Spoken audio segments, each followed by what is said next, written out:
Hello everyone, my name is Josh and this is Whimsical and Interesting Musings, bringing you whimsical and interesting musings every day, all year round. And today I'm going to be doing more a just general talk video as opposed to any particular review. And I'm basically going to be talking about Inside Number 9 again, but this time I'm going to be talking about its sister show, or its rival show, Black Mirror, which was the show that I watched before coming across Inside Number 9. Now, for those of you who don't know, Black Mirror is a sci-fi horror anthology TV series written and created by Charlie Brooker, who's mostly well known for sort of like his more biting commentary type documentaries. He's done a lot of documentaries on video games. He also does a show about him critiquing TV and the overall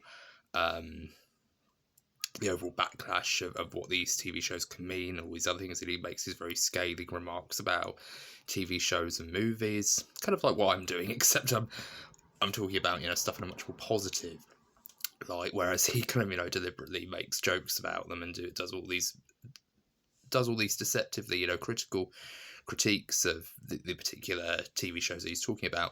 But he created a show called Black Mirror, and what the whole entire point of the show is it's meant to be a critique on technology and how mankind's relationship with technology has kind of, in some cases, hindered us, but in some cases they've also made our lives better and things like that. But then, of course, a lot of his episodes tend to talk about the more darker side of technology and the more, the more darker implications of having technology be a part of our lives more closely to human nature than we would think. And to me, one of my favourite episodes of this particular series isn't necessarily a story to do with technology that much, but I do feel like it's a good episode of Black Mirror. It's called White Bear, and it's the episode that I've seen the most of, besides San Junipero, which is a fantastic episode of Series 3. It's one of my favourites. It's like I said, for every good episode of Black Mirror, there's always a bad episode as well. Like, you'd have an episode like, well, not necessarily a bad episode, but an episode that probably didn't push its concept as far as you could push it. Like, say, for example, with the episode of Archangel Series 4, that basically follows a mother who is basically taken to put their child through this medical trial where they test out a chip, where they put the chip inside the child's brain, and they can literally censor real life. They can literally censor out or blur out threatening imagery or imagery that might be threatening to children. And this in many people's eyes is kind of a good idea because, it's censoring all the negative stuff. Like, what if, a child sees something that children aren't supposed to see, if you're living in a rough neighborhood and things like that. Like, stuff like that, you could give that kind of analogy to it. But then there's a scenario where her grandfather is literally having a heart attack in front of her, and she literally just sees her grandfather as a blur, and she doesn't know what to do. So it does present a good argument about censorship and why we shouldn't censor things from children, especially when it comes to saving someone's life. But it really just kind of comes across as the mother's bad and the daughter's good, because she does some really questionable things too, but that doesn't necessarily mean that she's a bad person. It just means that she, is a teenager and she's a child and she's going through these things. She kind of has been a little bit too shrouded by society, and that kind of can create its own list of problems. So I can see what the episode was trying to do, but I just felt like it wasn't their strongest episode. Whereas San Junipero is an episode about these two people who meet in this strange island place called San Junipero. And at first you think it's, a period piece, it's a callback to the 1980s. But then you remember, it's a Black Mirror episode, so technology has to have something to do with it. But then these characters start to fall in love, these two women, and it actually turns into a very sweet and very heartfelt story about these two characters finding each other. One of them has gone through the biggest loss of her life. She's lost her husband of 30 years to old age and illness. So she feels very down, and this is the first time she's gone to San Junipero to kind of, help herself move on and deal with grief. And of course, and then the big twist is that, the San Junipero project is supposed to be there to help the elderly in times of difficulty or in times of grief or in times of difficulty, adjusting, engage in a little bit of nostalgia. And she meets someone who is a little bit of a loner. She's a character who hasn't been in San Junipero before, but she's also a character that doesn't have many friends. Her family have rejected her, and you don't know why all this is. But then, of course, when the relationship starts to get underway, you realise that they pretty much, cast her out or cut her out because she was gay and they didn't want a gay daughter. So it's really heartbreaking, but it has a badass ending that I absolutely just love. And it's one of my favourite episodes of Black Mirror. But I want to talk about another one that's more on the horror side, because we are in October after all. And this one's called White Bear, and this is Series 2, an episode of Series 2 involving a woman who wakes up and she doesn't know quite what's going on. She wakes up in this strange house, in a room. She's in a chair. She's got pills down by her feet, open pill bottles with various capsules spilling out onto the floor. And she has the television on with a weird symbol on it, a white sort of block of squares, sort of like a weird white amalgamation of squares on a black background. And for a while, she doesn't know what's going on. She goes outside, and the entire world is pretty much empty and desolate. But she can see, it's not like 28 Days Later where everyone's just vanished and you don't know quite where everyone is, or the end of the world's just happened. It has that sort of flavour of that. But then she starts to see people in windows with their phones out and their, recorder buttons, their recorder, little circles flaring. And she begins to ask them, like, hello, what's going on here? Like, who are you? What's happening? Who am I? And things like that. Like, she doesn't even know her own name. That's how bad we are here. And they don't respond. They just continue to record. They continue to, follow her with these cameras and these camera phones. And they then start pursuing her. And then she begins to get very frightened and very concerned, understandably, because everyone starts to, just run after her with their phones raised in the air. And you're wondering, where is this all going? What is all this? And then she encounters a group of survivors, and they say that something's happened. There was a signal that turned all these people crazy, and now they've just started using their phones. And there's all sorts of crazy stuff happening. There's even a moment where a character in a butcher's apron with a bunny mask on and a turkey cutter type knife, an electric turkey cutter knife, comes out and starts pursuing them, kind of like The Purge. But it gets very weird and it gets very dark. And you're wondering what the hell is going on? What happened to this? What happened to the world that this technology is going on? But then there's a great big twist at the end, which, spoiler alert if you haven't seen the episode, by the way. And if you haven't seen the episode, I suggest you watch it. Go back, pause this video, go back and watch White Bear. And it's a good gateway episode, I feel like, into this particular series, because it is a good series, and I do feel like it deserves more. And go and watch the episode first and then come back and then watch this video if you want to find out my thoughts on the ending, and then we can discuss the ending. We can actually talk about it and see where you stand on this idea. And so I'm going to give you a moment to click off the video and go watch the episode, or go and watch the series, because it's a really good series and it definitely deserved all the popularity that it got back when it was first on. And I think it's a great episode, and Charlie Brooker is just a genius in terms of these biting social commentaries. But yeah, I'm just going to wait. And for those of you who have seen the episode ends with our main character, our amnesiac, being revealed to be a woman. And what's very important is she finds all these different things when she wakes up initially. She finds a symbol on the TV, but she also finds a picture of a little girl.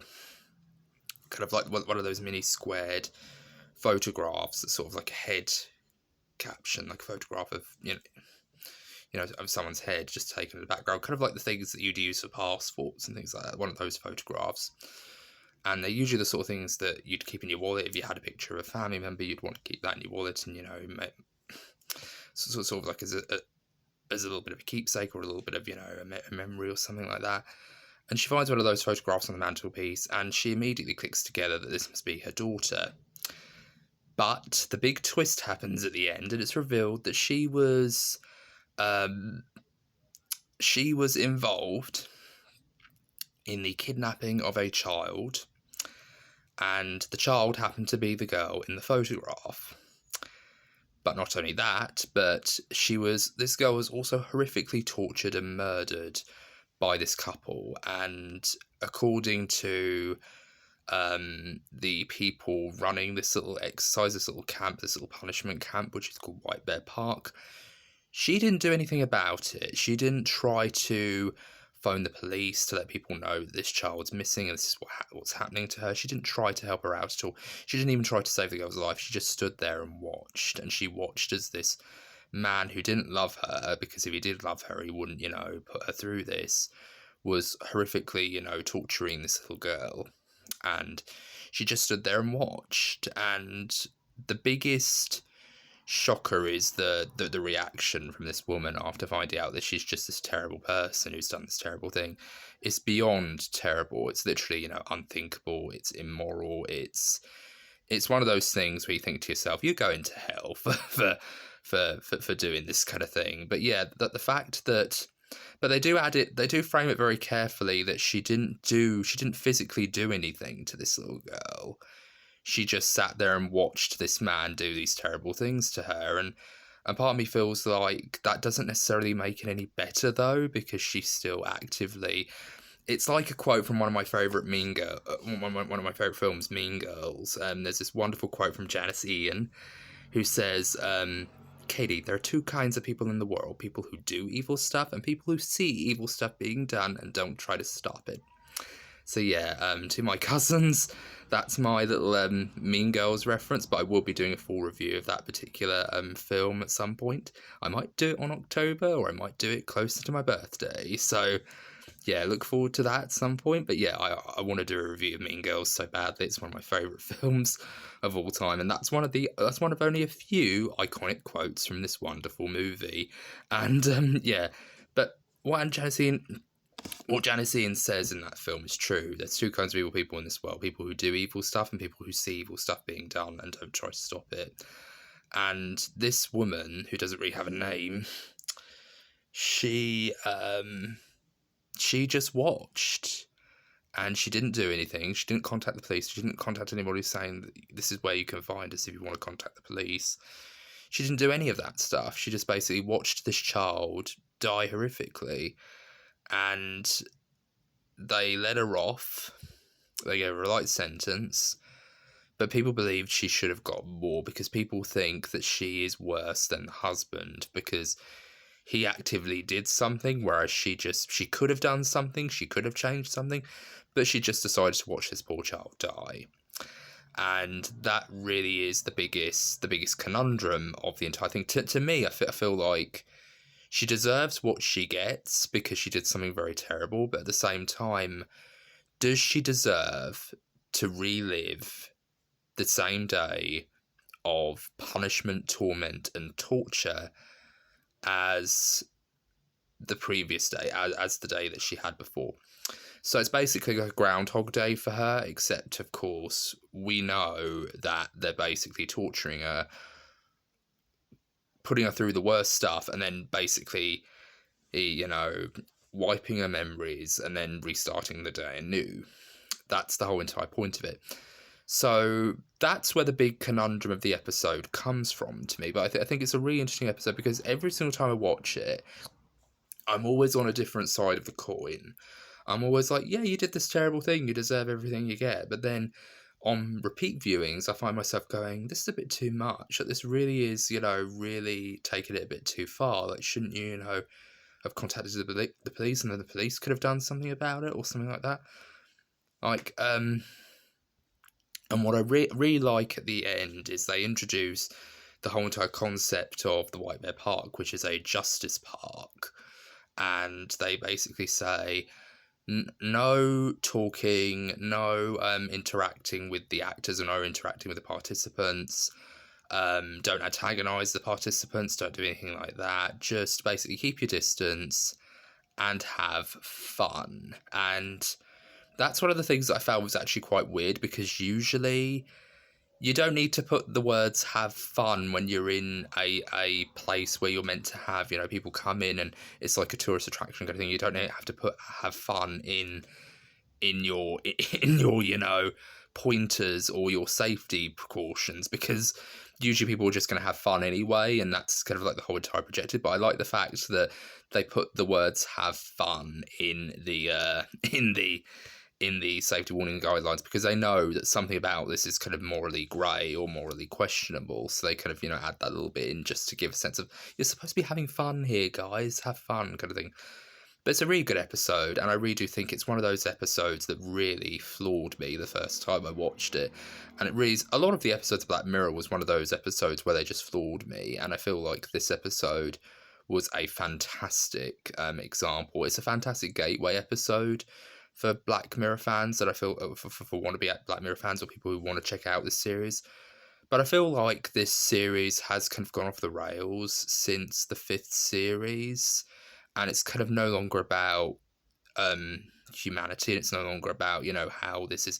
It's no longer become a mirror. It's become, a digitized touchscreen chalkboard that, you can just move around and do all these fun, quirky things with. And I just think what really makes Black Mirror work is it's basically a reflection on us, and it's a reflection on how we look at each other, and how we, how technology is changing us and becoming a part of us. Like, literally, there's one episode, which is another favourite of mine in Series 1, called The Entire History of You, which is about a couple who have these devices where they can literally absorb memories into a digitized database, and they can flick through it like iPod Shuffle, or they can flick through it like a Spotify account or a YouTube account, or whatever takes your fancy, like one of those remote control TVs kind of things. They can literally plug it into any TV, and they can literally show their memories off for everybody to see. And the whole entire point of it is so that if they ever get into an argument and they want to, say that you said this, and I know you said this because I have proof here that you said this, the proof is the memory. The proof is the memory inside that person's head. Like, there's this one scene where he goes, well, maybe you're just a bitch, and she replays that memory to her husband, saying that you called me that. And it sounds very petty, but the whole entire point of the episode is that trust has gone out the window between these two couples, and it really kind of adds this sense of, that it kind of takes an idea which should be perfect and it should be ideal, but it actually ends up, being the death nail in the coffin for this couple, because they just don't trust each other. And it feels like a callback to 1970s movies, especially 1970s thrillers, where it's about spousal conflicts and do you trust your spouse, and do you trust all these other things, like films like Don't Look Now and what have you are perfect examples of this in Kramer vs. Kramer. The idea of, you don't trust your spouse and you don't trust what they're doing. That's the kind of impression that I get from this episode. But it really does a good job, and I feel like what the cautionary tale behind that episode is that humans aren't meant to have perfect memories. We're not meant to have these point accurate memories. We're meant to have gaps, and we're meant to have unreliable narrations to us, and that's the whole entire point. That's what makes us all individual, and that's the cautionary tale behind The Entire History of You. And that was where I think Black Mirror really shone, is when they really put a mirror up to society and said, this is what technology is doing to us, this is what technology is doing to us. And Black Mirror season, the only episode that I can really think of that really kind of explored this idea, well, actually two, in Series 5, was the episode with the guy who plays Hawkeye and Candyman, where they play that game, where they're playing that fighting game, and they just begin a relationship in the video game. I thought that was actually a very good episode, because it really kind of explored the talk of, is it actually infidelity if it's through a virtual space, because they don't actually, engage in physical contact or a physical relationship. So is it classed as infidelity kind of thing? That's an interesting idea, or it has a gem of an interesting idea, but I feel like they could have gone further with it. They could have gone a little bit further. They could have push this to the nth degree. And another episode is called Smithereens, which is about a man who is wholly an employee of this multifaceted company. It's an insurance company, I think, and he's holding one of the colleagues hostage because he wants compensation. He doesn't want compensation. He wants to, hear from people that, he did something and he deserves to be, listened to. And that really kind of adds a certain layer. I mean, the actor who plays the main guy in that episode really does a great job of, I think his name's Andrew Scott. He's a fantastic actor who played Moriarty in the Sherlock series by Stephen Moffat and Mark Gatiss, starring Benedict Cumberbatch and Martin Freeman. He's a fantastic actor anyway, and he gave an absolutely phenomenal performance in this episode, really just kind of showing that this guy's at the end of his rope, and this multimedia company has essentially ruined his life. And it really does kind of show. It does kind of have the fringes of the old Black Mirror episode that, these companies don't really like to take accountability for certain things. They just want to, make sure that they sweep whatever controversies they might suffer through. They always like to sweep it under the rug as opposed to confront it. And I think that was where the real flavour of the series shone. It's just a shame that you had to get through 2 other episodes of the weakest to get to the really good ones, which were these 2 that I just referenced. And there is a little bit of hiatus with Black Mirror at the moment, and it's going to be a while before we see Series 5.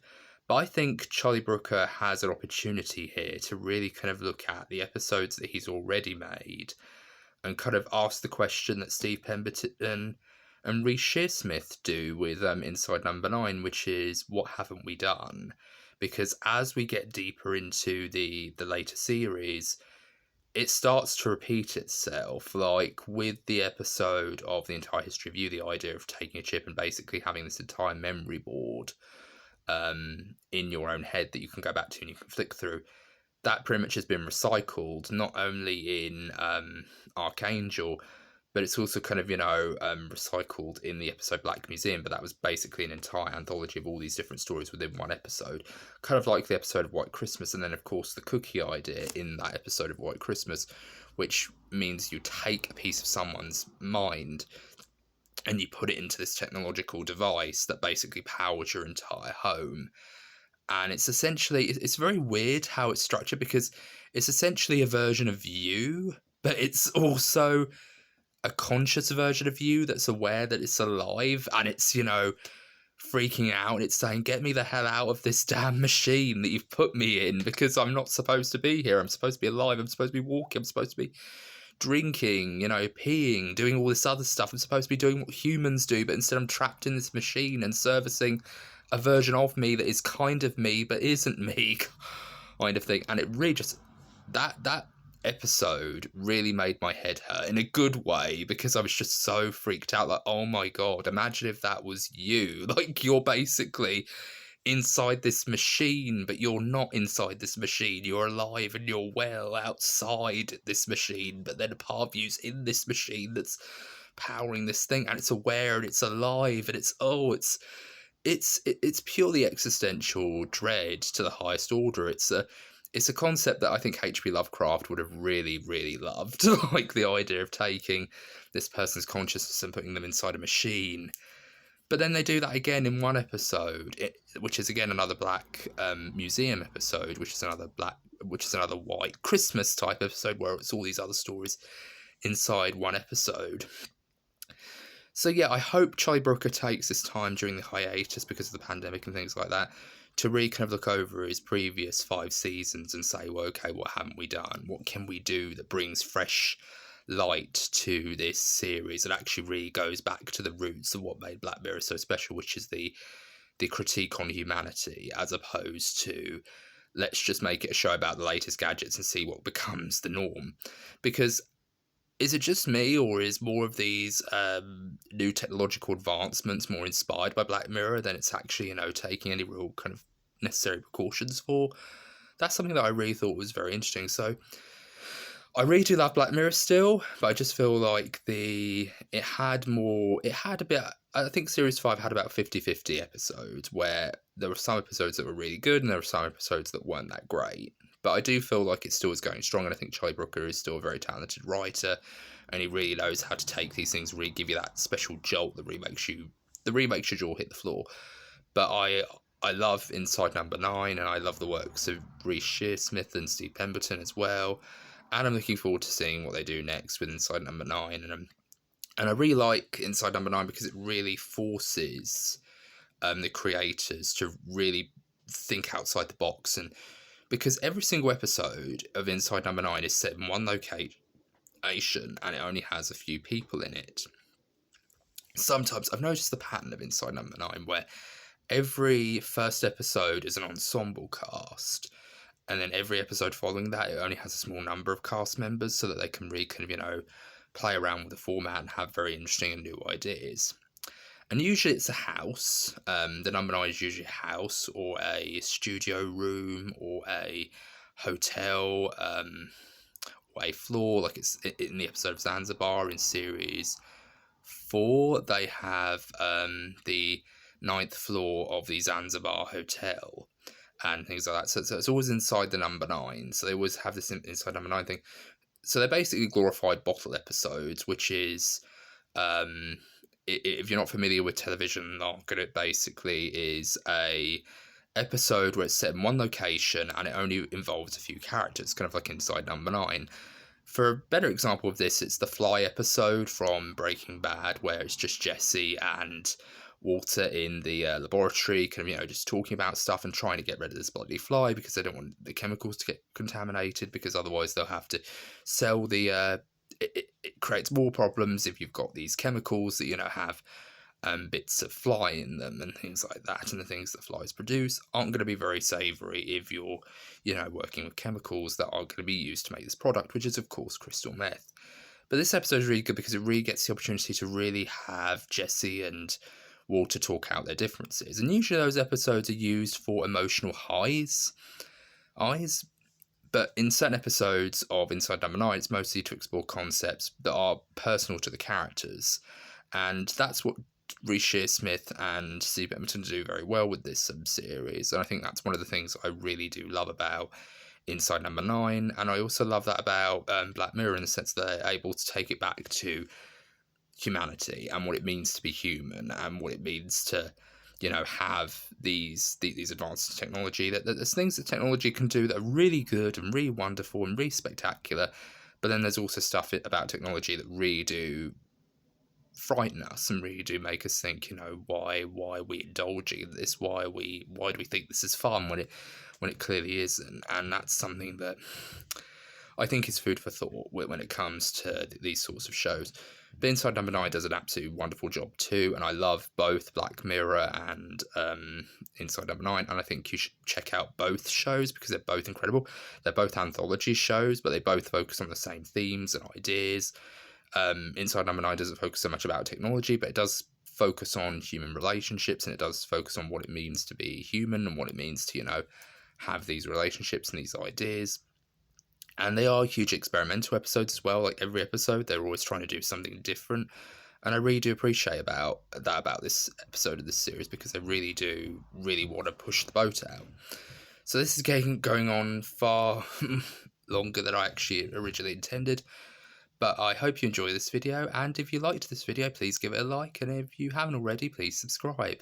Have a very good day, everyone. And this has been Josh with Whimsical and Interesting Musings. Take care and bye for now.